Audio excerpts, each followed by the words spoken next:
Hello class of 2018. In this lesson we're going to calculate the 95% confidence interval and indeed any C% confidence interval for a population parameter P estimated by a sample proportion P hat. We'll also work out the margin of error and we'll also calculate a sample size N for a given margin of error. So what we have is a sample proportion P hat measured from a sample that estimates the real P, the real population proportion. And we can say with 95% confidence that the real probability P lies between P hat plus or minus about 2 standard deviations away. This is provided we have the right conditions for a normal approximation to apply, i.e. both NP multiplied together give you a number greater than 5, and also NPQ multiplied together give you a number greater than 5.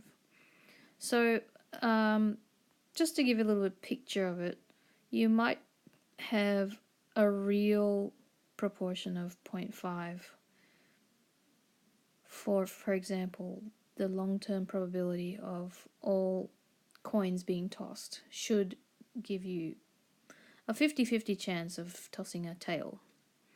Now, your P hat for your sample might well be 0.42, so you had lots of heads and not many tails. But you can say with a certain 95% level of confidence that if I go from this point and 2 standard deviations back and 2 standard deviations forward, that somewhere in here you're going to have the real p-value hiding in there. And you can say that 19 out of 20 your real p-value is going to be within this range of numbers. Now the technical words here, standard error or estimated standard deviation is SD of p hat, which you've sort of seen before anyway. That's p hat bracket 1 minus p hat over n, all take the square root. The margin of error is the distance between the sample estimate and the endpoints. In other words, how far away is one side of the interval to the mean. So, for example, if I go back to my picture from before, we had the mean or the middle point of that estimate, and so 1/2 of that will be the margin of error. For those of you who do physics, it's kind of like the amplitude. So you have half the maximum, take away the minimum, and that's your amplitude or your margin of error. In general, a C% confidence interval is given by p hat minus k times the standard deviation, where k is the z value that matches up with the percentage of confidence. Where these k's come from is basically from the normal distribution, and if I draw my z axis in here, for example, the 90% confidence interval is roughly 1.6 times the standard deviation. And so this gives me the k value of 1.645. If I had a 95% confidence interval, I won't do the third one, but you get the idea. It's very close to 2 times the standard deviation. It's 1.96. And so in that difference there, that z value of 1.96 gives me a confidence interval point of 95%. So here's an example. We've got 300 carrot seeds planted on a given day. 5 days later, 250 germinated. Estimate the 95% confidence interval for the real germination rate, correct to 2 decimal places. You could actually use this series of commands in your CAS calculator. If you do this by hand with calculations, you would start off with saying that n was 300. Your p hat was 250 over 300. And so your 95% confidence interval, CI for short, is p hat minus 1.96 times the standard deviation, which is 516. So we have 516 times 1 on 6 over n, which is 300. And then the other side of the confidence interval is 516 1.96 times the square root of 516 times 1 on 6 over 300. And so when you work that out, of course replacing p hat with 5 on 6, then these are the numbers you get. You get 0.791161 going to 0.875506. The question does ask you for 2 decimal places, so you get 0.79 to 0.88.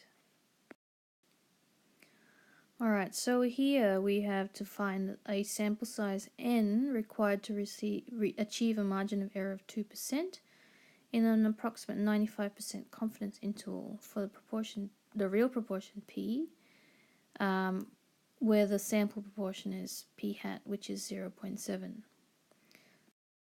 So what you need to do is pull out the margin of error equation. And so this is it here. And so you substitute in 0.02 for the margin of error. You substitute in the p hat, which is 0.7. 1 minus p hat will be 0.3. N is the unknown. You can solve it by using your CAS calculator, or you can do it by hand. It depends on how many points this question is worth. I'm going to do it by hand just so you know what to do. And so here I would have simplified the left hand side. That gives me 0.010204. Then if I take squares of both sides, I get a very small number, 0.000104. 0.21 over n. Swap the order,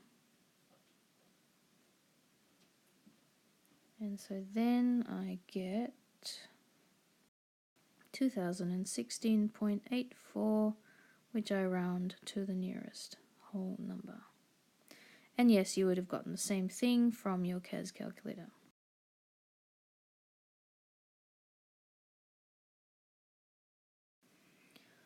Alright, so for here we have a 3-pronged question. We've got to calculate the 90, 95 and 99% confidence intervals. The consistent things are that the n is 200 and the proportion is, the sample proportion p hat is 0.7.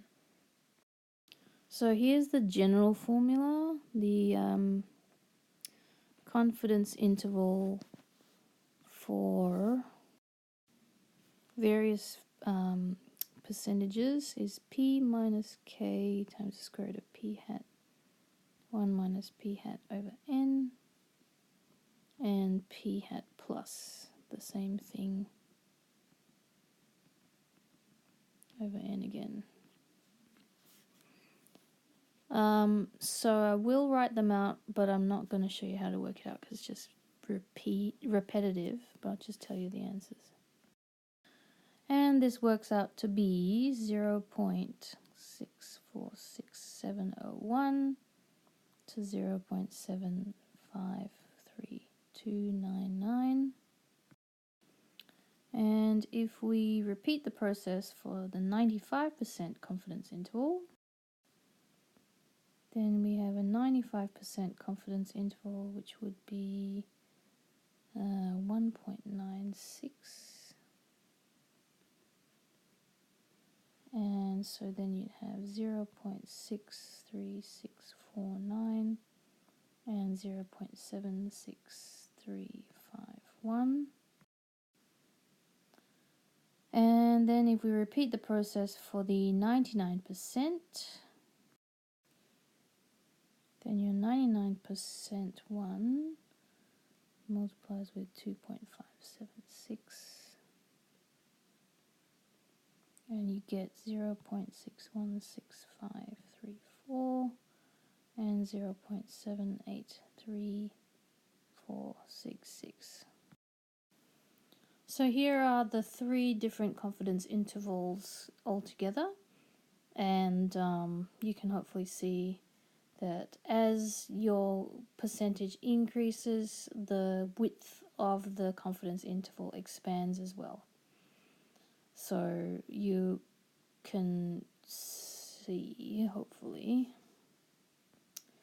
that if that's a picture of where the 0.7 is, then your 90% confidence interval is quite narrow, your 95% is a bit wider, and your 99% is wider still.